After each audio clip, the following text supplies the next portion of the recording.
மானே நீ நெண்ணலை நாளை வந்துங்களை நானே எழுப்புவன்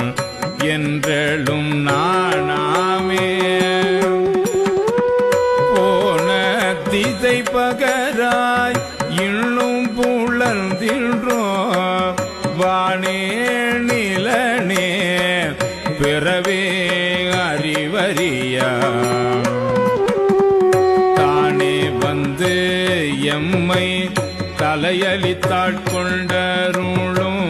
வான்வார் கழல் பாடி